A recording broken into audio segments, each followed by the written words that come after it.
luxury MPV. Punta lang tayo sa showroom. Dito sa BYD Pampanga. 2026 BYD E-MAX 9 DMI Premium. Yung price, 2,998,000 pesos. Maganda yung design ng front fascia, modern look. Medyo hawig lang yung design language sa ibang competitor. LED headlamps with DRL. Wala nga lang fog light, pero may functional air vent naman. May front camera, body color yung side mirror cover with NFC function. May camera for 360 view. Equipped din to ng blind spot monitor. 18-inch alloy wheels. Naka-disc brake sa front and rear. Medyo mababa lang yung ground clearance. Check natin yung interior. Two-tone leather seats. Power seat adjustment sa driver with built-in massage function. Same sa front passenger. Sa door panel, padded leather. Padded leather din yung armrest. Power window switch na automatic. Naka-electronic door release para mas premium and luxury feel. Pero may manual override door latch naman in case lang na mag-fail or malobat. Leather wrap steering wheel. Naka-electric power steering na to, kaya sigurado na magaan. Tilt and telescopic adjust tong steering column. Maganda yung display quality ng instrument cluster. Column-mounted electronic shifter. Yung transmission, ECVT. Pagdating sa visibility, okay naman. Medyo mataas yung ride height. Kitang-kita pa rin yung hood. Hindi rin sobrang kapal ng A-pillar, kaya less blind spot. Yung dashboard, soft touch leather trim. 15.6-inch infotainment screen. Kung hindi ako nagkakamali, hindi siya narorotate. Dual zone climate control. Dito na rin sa screen ina-adjust yung airflow ng AC.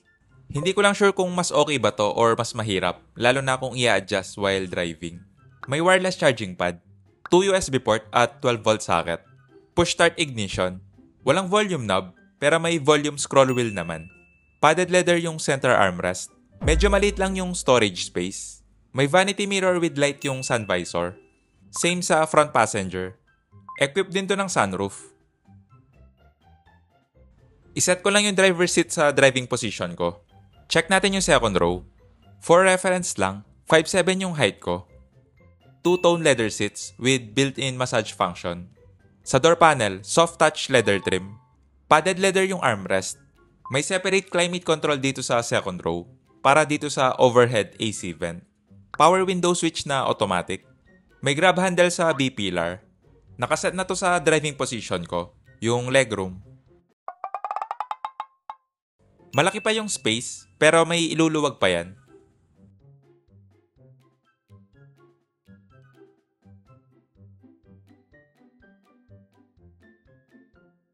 Bali, ito na yung pinakasagad na backward position ng second row. Yung foot space, makakapag-stretch ka ng maayos. Flat din yung floor. Yung headroom, nasa 5 to 6 inches pa. Power seat adjustment din tong second row. May cup holder dito sa center console. Equipped din to ng built-in chiller. May seat adjustment tong front passenger in case lang na gusto mo ng extra space. May foldable table tray yung front seats. Ito na yung favorite feature ko, massage function. Maganda yung way ng pag-massage, hindi siya masakit sa katawan. May slide adjustment din yung armrest para hindi tamaan yung massage control. Check natin yung cargo space. Okay naman yung design ng rear end, simple lang tignan. Full LED taillight.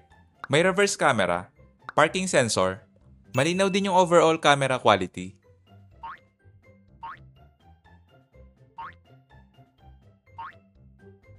Equipped na rin to ng power liftgate. Ganito yung space pag naka-fold yung third row. Naka-electric power folding na yung third row seats.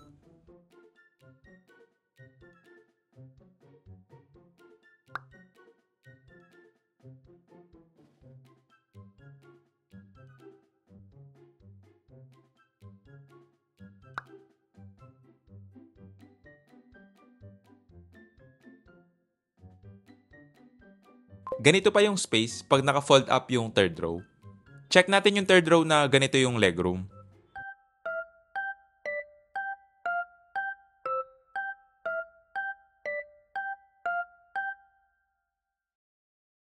Maluwag pa rin yung space ng second row, yung legroom. Maluwag na rin yung knee room. Yung foot space, makakapag-stretch ka pa ng konti. May USB port, cup holder, overhead AC vent with map light.